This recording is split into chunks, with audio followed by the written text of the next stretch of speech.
लोग अब रिक्शा वाले के बुलाने पर भी नहीं जाते हैं। इसका मुख्य कारण अन्य वाहन है।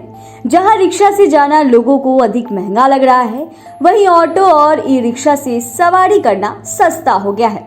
पसंद भी खूब करते हैं, इसीलिए लोग आज रिक्शा की सवारी नहीं करके ई रिक्शा और ऑटो का सहारा ले रहे हैं। ऐसे में आपने आते जाते कई बार यह देखा होगा कि सवारी नहीं मिलने की वजह से कई रिक्शा वाले सड़कों पर रिक्शा खड़ा कर सोते नजर आते हैं। बेचारे करे भी तो क्या करे, तो कोई सवारी के इंतजार में दिन ढलने का इंतजार करते हैं। अब रोड पर टोटो, ई रिक्शा, ऑटो जैसी तरह तरह के वाहन मौजूद हैं। कम पैसों में एक स्थान से दूसरे स्थान पर पहुंच जाते हैं। समय भी कम लगता है और आराम भी खूब। लेकिन अब रिक्शा चालकों को सड़कों पर सवारी के इंतजार में कई घंटे गुजारने पड़ते हैं। सुबह घर से निकलने के बाद घर जाकर खाना खाने का भी समय नहीं मिलता है। बाहर ही खाना खाना पड़ता है। सोने के लिए रिक्शा को ही अपना घर बिस्तर समझकर सो जाते हैं। लेकिन उसके बाद भी शाम में घर लौटने तक पॉकेट में 500 रुपए भी मुश्किल हो जाता है। कभी कभी तो ये भी नहीं, मुश्किल से। ऐसे में बिहार के आरा शहर के नवादा थाना क्षेत्र के केजी रोड के रहने वाले एक रिक्शा चालक जवाहिर शाह लोगों को खूब गाना भी सुनाते हैं, साथ में रिक्शा भी चलाते हैं। बता दें कि उनका कहना है कि वह 40 वर्षों से रिक्शा चला रहे हैं। साथ ही बताते हैं कि घर में मेरे 9 परिवार हैं, सबको देखरेख करना पड़ता है।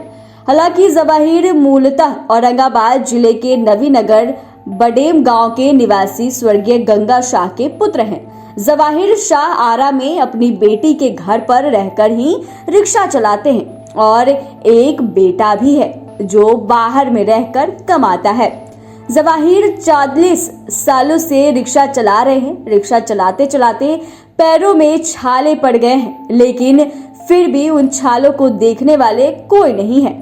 वहीं टाउन थाना क्षेत्र के रामगढ़िया के रहने वाले स्वर्गीय राम ललन महतो के 35 वर्षीय पुत्र राजू प्रसाद का कहना है कि वो 5 वर्षों से रिक्शा चला रहे हैं। घर में 2 बेटी है और 2 बेटे भी हैं। दोनों बेटे बर्थडे में सजाने का काम करते हैं। वहीं राजू ने अपनी बड़ी बेटी की शादी कर दी है, छोटी वाली बेटी पढ़ती है। राजू प्रसाद का कहना है कि घर में सुबह 10 बजे निकलने के बाद शाम में 6 बजे घर जाते हैं। दिन भर की कमाई लगभग 100 से 200 रुपए तक हो जाती है। इसमें से 50 रुपए रिक्शा चलाने को भी देना पड़ता है। ऐसे में घर चलाना मुश्किल हो रहा है।